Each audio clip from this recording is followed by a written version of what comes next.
Ladies and gentlemen, this is your captain speaking. We hope you had a pleasant flight. We are now approaching San Francisco International Airport and will be landing in about 30 minutes, around 11:30 a.m. local time. The current weather in San Francisco is clear with a temperature of 17 degrees Celsius. We thank you for flying Asiana Airlines, a member of Star Alliance. Enjoy your stay in San Francisco, and we hope to see you again soon. Asiana Airlines Flight 214 is on the final approach after a long journey from South Korea. On board, 307 people are anticipating a smooth landing at one of the busiest airports in the United States. The weather is perfect and visibility is clear. But in the moments to come, the crew will face unexpected challenges that will test their skills and decision-making. This is the story of Asiana Airlines Flight 214.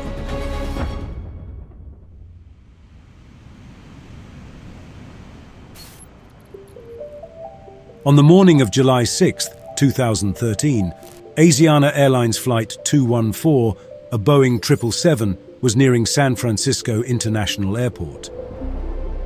The Boeing 777 is known as one of the safest and most reliable planes in commercial aviation, and Asiana Airlines had a strong safety record up to this point.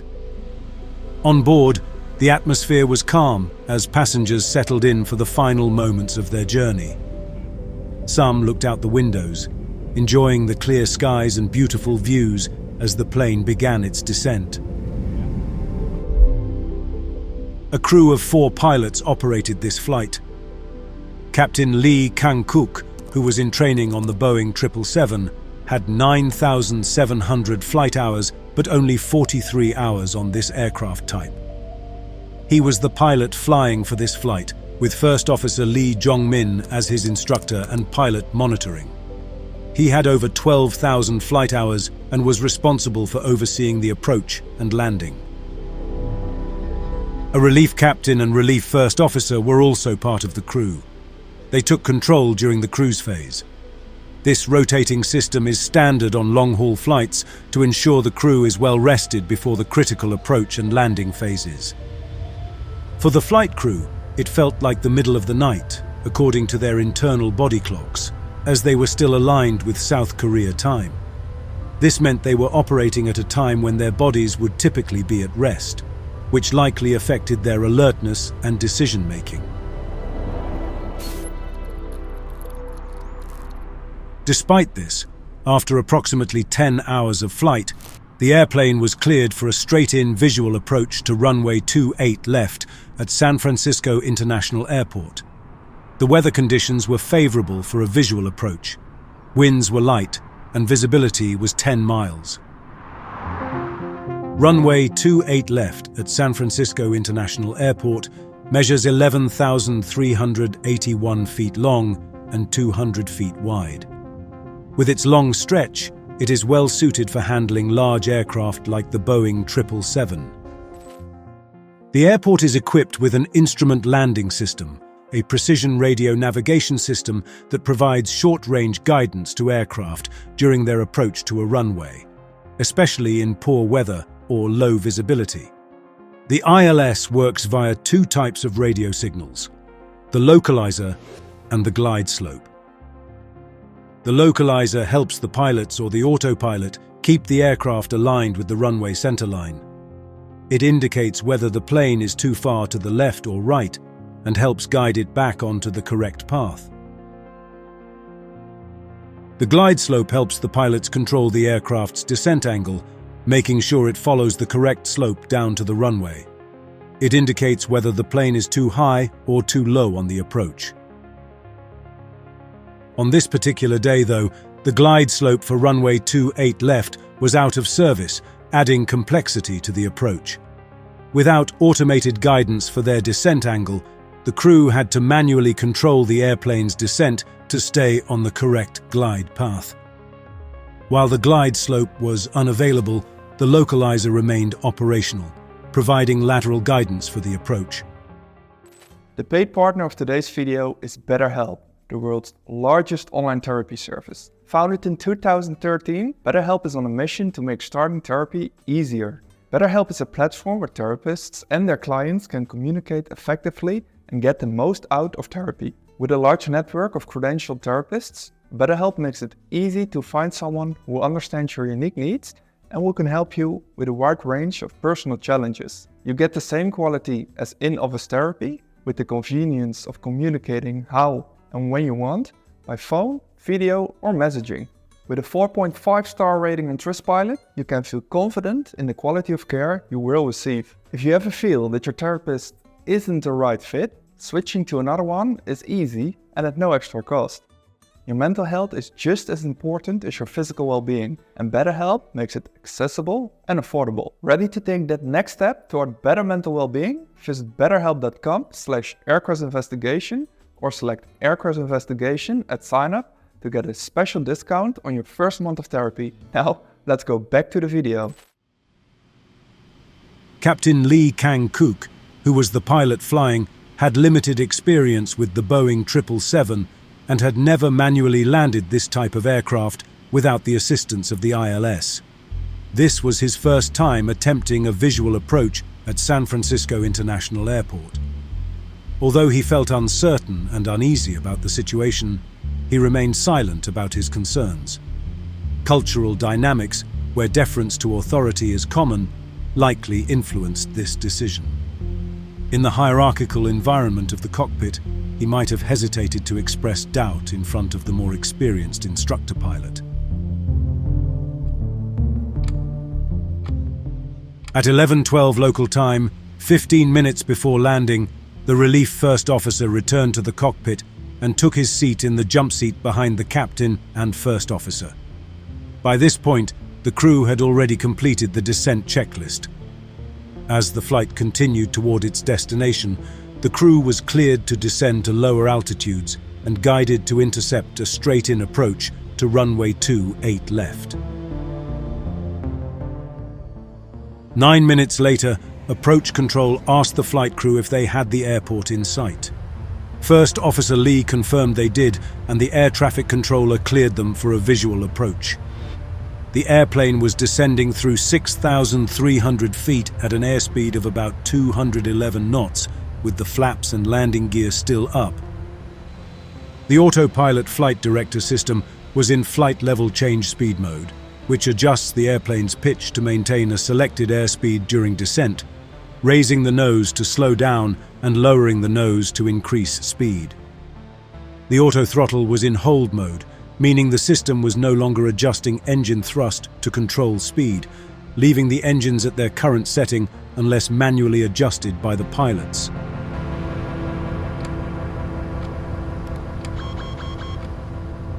At 11:23, the airplane captured the localizer as it descended through 4,800 feet. The pilot flying, Captain Lee, commanded flaps 1 to be set, and the pilot monitoring confirmed. Speed check, flaps 1 set. About 14 miles from the runway, descending through 4,800 feet, air traffic control instructed them to reduce their airspeed to 180 knots and maintain that speed until 5 miles out. The pilot flying adjusted the airspeed accordingly and called for flaps 5. Speed check, flaps 5 set. While their actions were appropriate, leaving the autopilot in flight level change speed mode made managing the descent more challenging. The autopilot adjusted the airplane's pitch to maintain the selected airspeed, which meant that when the pilot flying reduced it, the autopilot raised the nose to slow the aircraft. To manage the descent more effectively, the flight crew could have deployed the speed brakes, but chose not to. This decision caused the airplane to drift above the glide path, and at this point, things started to go wrong. The pilots didn't immediately notice the aircraft was no longer on the correct 3-degree glide path.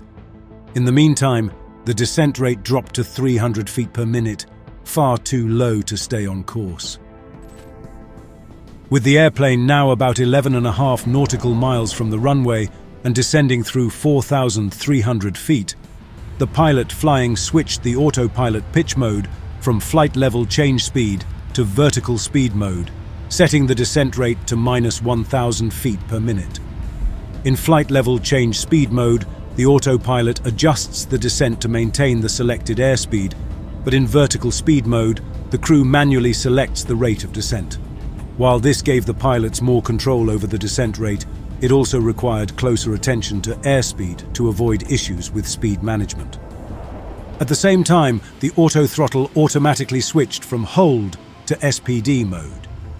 In hold mode, the auto-throttle doesn't adjust the thrust, but once it transitions to SPD mode, it actively manages the aircraft's airspeed by adjusting engine thrust to match the selected speed. Although the airplane's vertical speed increased toward the target, the descent rate of 1,000 feet per minute wasn't fast enough to maintain or regain the proper glide path, causing the airplane to drift further above it. The relief first officer, observing from the jump seat, reminded the crew that they were supposed to maintain 180 knots until 5 miles from the runway, per the air traffic controller's earlier instruction. The pilot monitoring acknowledged this reminder, but the flight crew still hadn't reduced the airspeed to 180 knots. At this point, the airplane was flying too fast, making it harder for the crew to manage both altitude and speed effectively.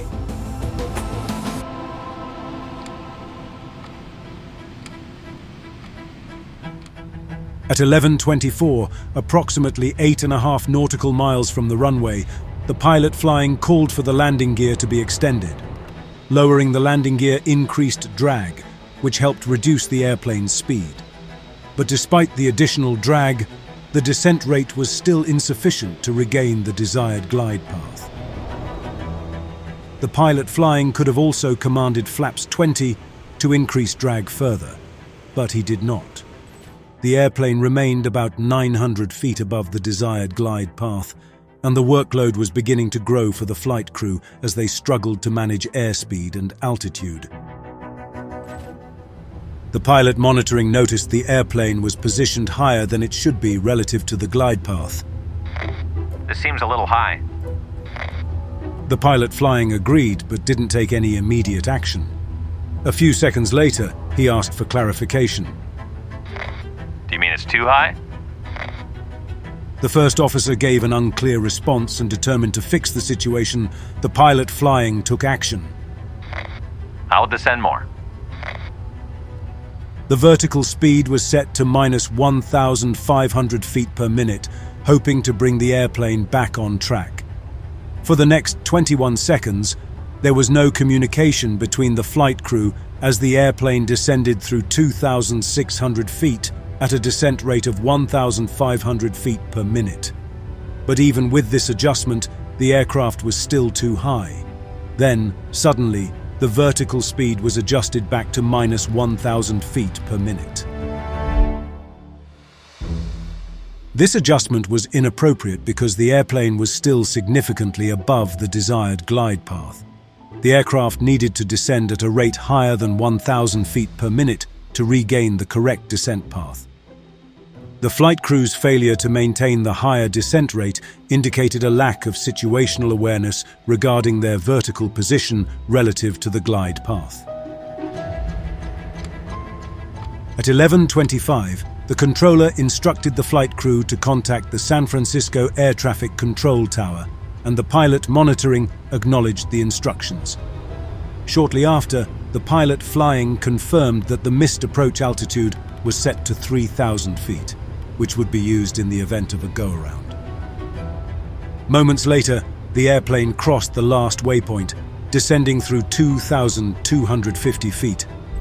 Duyet, located about 5.4 nautical miles from the runway, had a minimum crossing altitude of 1,800 feet. However, the airplane was still approximately 450 feet higher than this, signaling that they were still too high for the approach. The pilot flying faced the challenge of reducing speed while also descending.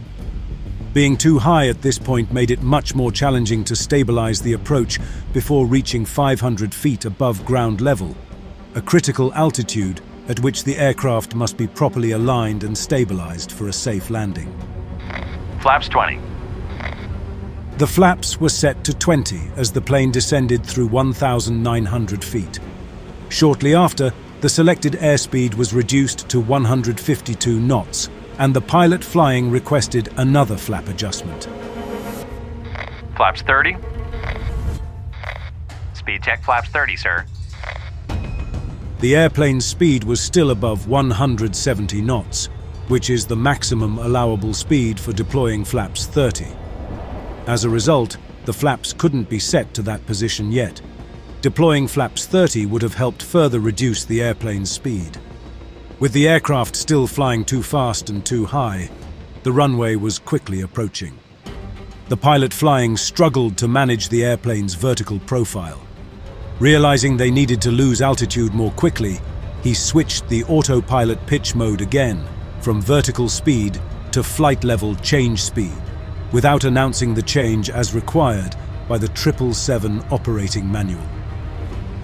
Focused on the airspeed, the pilot monitoring didn't notice the adjustment.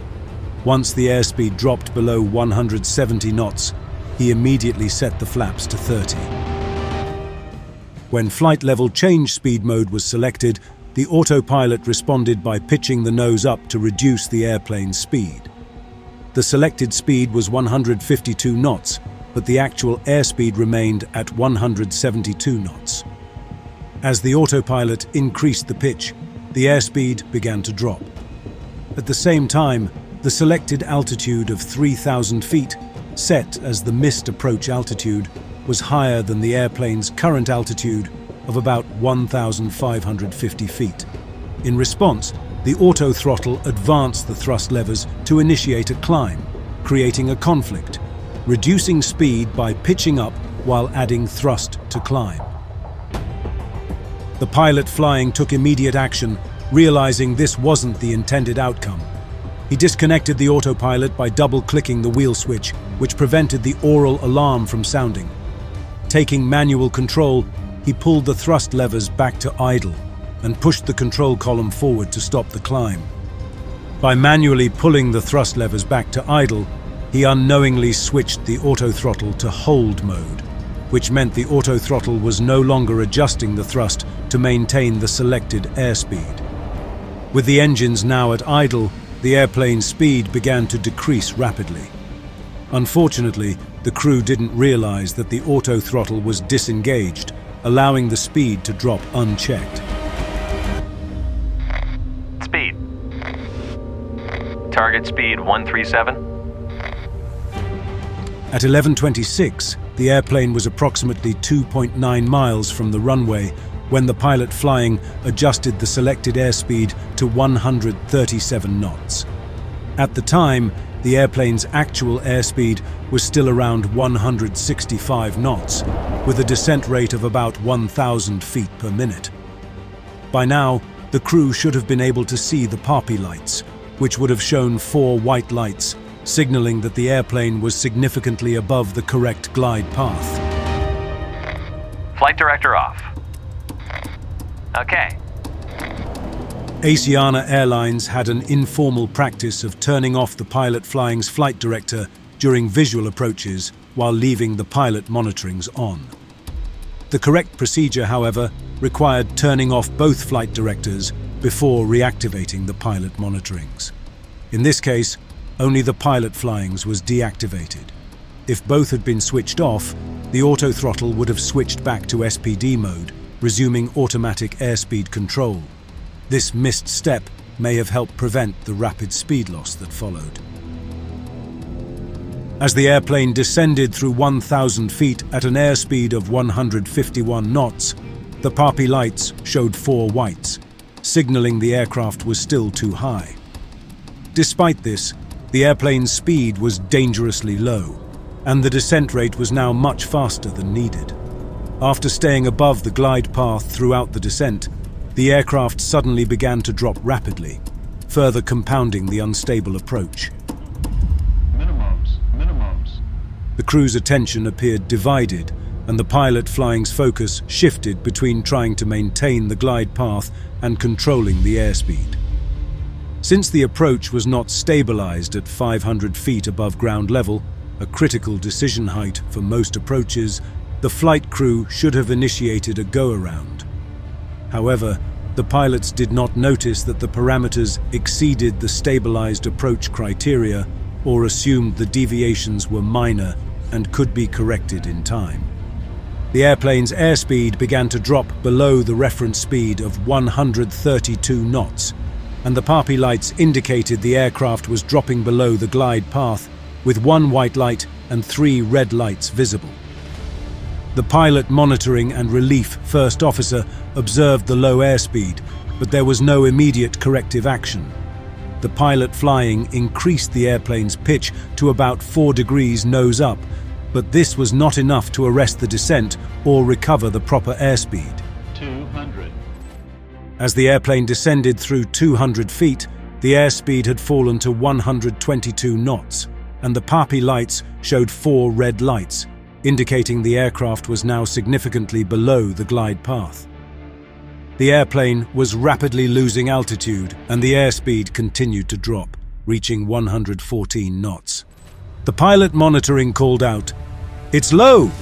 as the glide path and airspeed were now critically mismanaged. At this point, the pilot flying had difficulty seeing the PAPI lights. Despite these warnings and visual cues, the flight crew did not initiate a go-around. This critical decision would have allowed them to abort the landing attempt and circle back for another approach. But it was already too late to recover.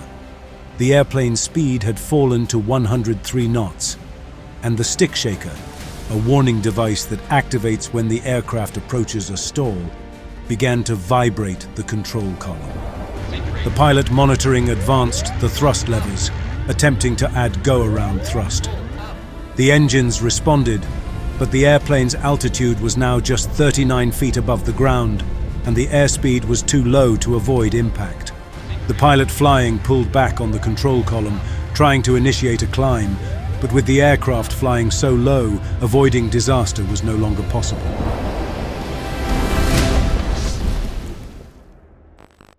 At 11:27, the tail of Asiana Airlines Flight 214 struck the seawall at the edge of the runway. The impact sheared off the tail section, ejecting several people from the aircraft. The airplane then spun around, with the main fuselage skidding along the runway before coming to a stop in the grass. Emergency slides were deployed, and passengers rushed to evacuate the airplane amid the chaos. The crash was caused primarily by the flight crew's mismanagement of the airplane's speed and altitude during the final approach. The crew failed to monitor key flight parameters, including airspeed and vertical profile, resulting in an unstable approach. Despite multiple warning signs and visual cues, the pilots did not initiate a go-around. As a result, the airplane struck the seawall just before the runway, leading to the crash. Miraculously, 304 of the 307 people on board survived the crash, though many suffered serious injuries. 3 passengers tragically lost their lives. The investigation highlighted the crew's lack of experience performing visual approaches without the aid of the ILS glide slope.